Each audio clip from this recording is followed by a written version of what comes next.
টক খেতে ভালোবাসে না এরকম সংখ্যা হাতে গোনা। আমি যেমন ভীষণ ভালোবাসি টক খেতে।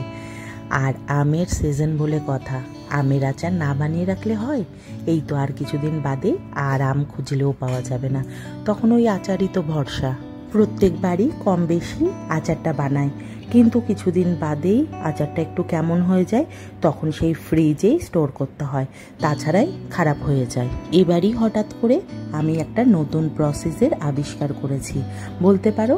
অনেক জায়গায় সার্চ করে তারপরে এই রেসিপিটা পেয়েছি।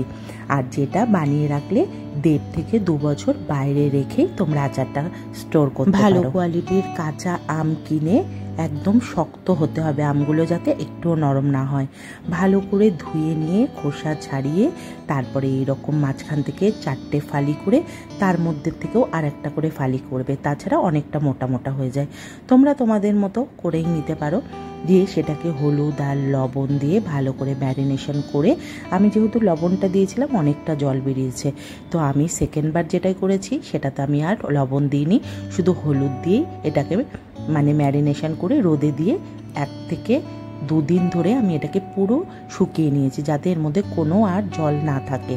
তারপরে একটা কড়াইয়ের মধ্যে আমি সর্ষের তেল দিয়ে 5 ফোড়ন আর শুকনো লঙ্কা ফোড়নে দিয়ে ওই আম শুকনোগুলোকে দিয়ে দিচ্ছি। খুব বেশি আমগুলো শুকনোও হবে না, আবার একদম মানে জল জল ভাবটাও থাকবে না, সেই রকম বুঝে তোমরা দেবে। ভালো করে নাড়াচাড়া করে ওটা আমি আলাদা কড়াইয়ে ঢেলে রেখেছি। আমি এই কারণেই বলছি, যারা গুড় দিয়ে করবে গুড়টাকে আগে জাল দিয়ে নিয়ে তারপরে আমগুলো দেবে।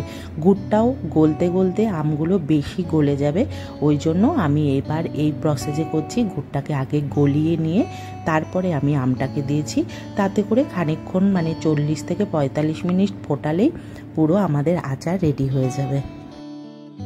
আচারটা বেশ খানিকটা শুকিয়ে আসলে তারপরে আমি এর মধ্যে পরিমাণ মতো বিট লবণ ইউজ করছি। আমি এখানে 2 চামচ বিট লবণ দিয়েছি, তোমরা তোমাদের পরিমাণ মতো দিয়ে দেবে।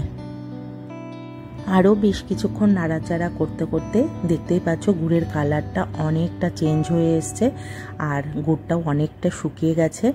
আর খেয়াল রাখবে যাতে আমগুলো বেশি একেবারে গলে না যায়।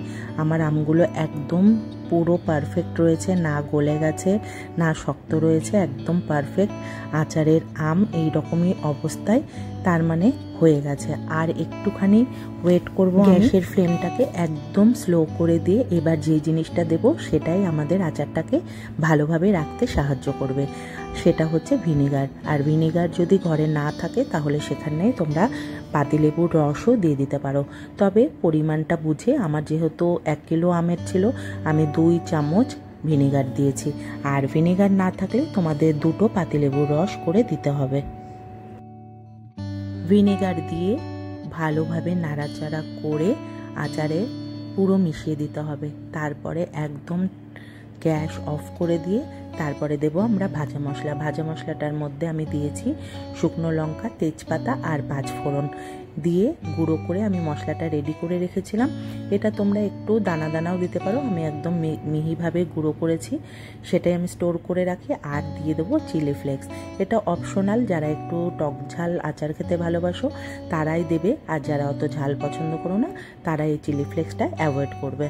তো যাই হোক, আমার সমস্ত কিছু দেয়া ডান, পুরো আচার কমপ্লিট। একদম ঠান্ডা হলে একটা পরিষ্কার কাচের জারে রেখে সপ্তাহে অন্তত 1 থেকে 2 দিন রোদে দিয়ে এটাকে 1 থেকে 1.5 বছর তোমরা সংরক্ষণ করতে পারবে।